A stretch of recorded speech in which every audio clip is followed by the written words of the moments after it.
Our next comedian is a regular here. Give some love. She's right over here. The Kelly Sisco!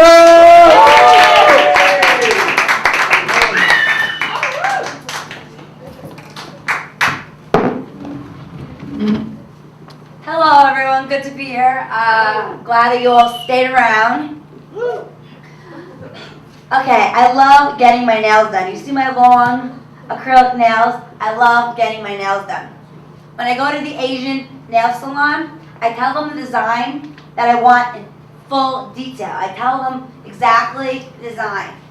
But they just don't understand. So sometimes I have to pull out, my iPhone and show them the picture that I want because I don't want ordinary nails. I want like cool, crazy nails. So I pull out my iPhone and show them the exact picture.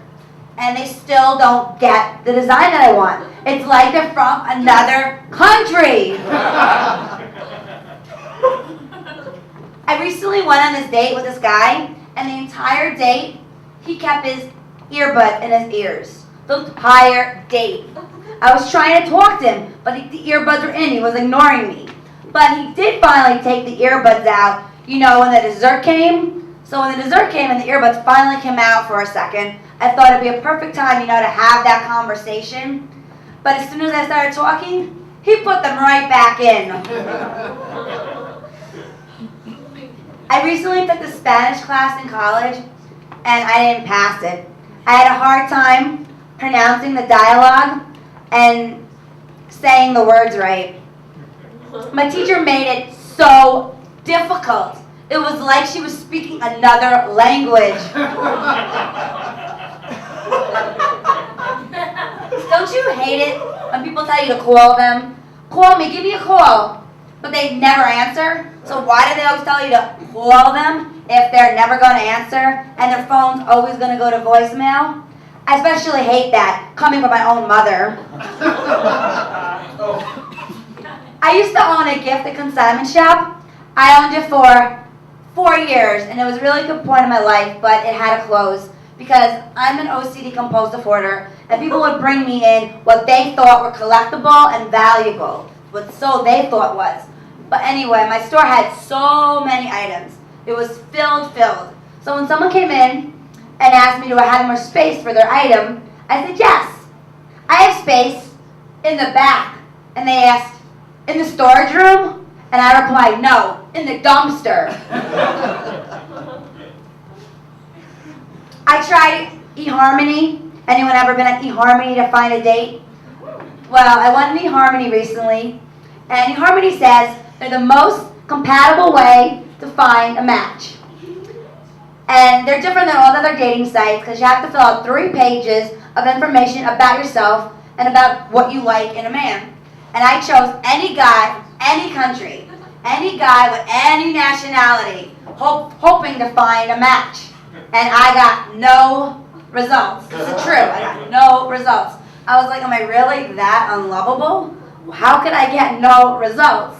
So there must have been something wrong with what I filled out. So I went back on to what I filled out, and I noticed the part where you fill about who you are, your personality. I filled out that I was sweet, sexy, and classy. But I looked again and said, wait, I didn't write classy. I misspelled it and wrote gassy. That just stinks. And I told you before, I am a compulsive OCD hoarder. And I have collected over 1,000 books that I am never going to read. I have hoarded and collected about 500 pairs of shoes that are not even in my size. And I have hoarded 3 ex-boyfriends. My father likes to call me his traveling companion. If any of you didn't know, Fran is my father. So I am dealing with that, and it's been great. It's been okay. I've been 2 years now. Fran's been Fran, not Frank, and it's good. Anyway, he likes to call me his traveling companion. Well, we are still father-daughter, so we have our moments together. And to her, gotta say the he, she, right? To her, she thinks that's a good thing, travel companion. But for me, that means I have to love now, the pocketbook. I constantly call the cell phone that she thinks went missing, and do all these chores that I get frustrated doing. And the bad part is I can't even do the simple chores right. I can't even find the cell phone. I can't even carry the bags. I'm not even doing things right. And they're simple chores. I'm just so frustrated that I don't do them right. But she forgives me because she does love me.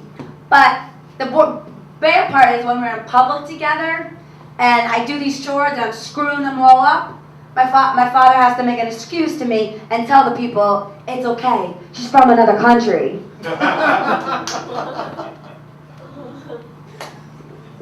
I make an excuse for why I hoard things, but I've recently hoarded, not recently, it's been a long while now, I have 330 apps on my iPhone. 330 apps, no joke. But I make the excuse that at least they're not tangible things that take up space in a room. But people tell me, but they are taking up space. They're making your phone slow down. Your phone's gonna have battery problems. I said, yeah, I know, but my excuse is better to have on your phone than in your room or in your life. And they're like, I guess. And I said, you know what else I could hoard that is not, it's tangible, but they don't take up space in a room? They're like, what is you gonna hoard? I said, I could go hoard trees. And I can go around and put Post-its on all the trees and nail them into the trees, the Post-its, to claim the trees are mine. So I could hoard trees, but they're not gonna take up space in my room. You get it? So that was my logic to that. I go to this Sahaj Yoga meditation, and the whole point of it is supposed to feel enlightened. Sahaj Yoga, you're supposed to feel a cool breeze above your head and on the tops of your palms when you're sitting sitting down with your legs touching the ground. You're supposed to have your palms open. You're supposed to feel a cool breeze and above your head. So the meditation that I go to, it's a decent sized group. We got about 20 people. But this one particular weekend, I went to this really big meditation with 200 people, and it was at Lincoln Center. So I thought, this is going to be great. I always feel a cool breeze, but this one's going to be the biggest cool breeze that I ever experienced. I knew it was going to be with the amount of people in the room and the effect it was going to have on me, the power of the space. So, open my hands up, and the breeze is amazing. It's the biggest cool breeze. I'm like, whoa, where is this breeze coming from? The biggest breeze I ever felt. Well, I brought my friend he was his first time experiencing this meditation. And I looked to my right, and I see his face. He's smiling, giddy. And I'm looking, why is he smiling? And I look down. The cool breeze that I felt on my hands was really coming from my friend's mouth. He was blowing on my hands. So it wasn't a real cool breeze in the meditation. It was from my friend's mouth. I went on a date last night, and the guy wanted to take me to meet his aunt. So he brought me to a cemetery, and it was at night. It was late at night. He brought me to the cemetery, and I said, "Excuse me, it's just too soon to meet the family. I can't meet your family. This is too weird going to the cemetery." But then it was late at night, and I said, "You know, maybe I'll reconsider and come back tomorrow during the day." Anyway, that's my time. Thank you very much.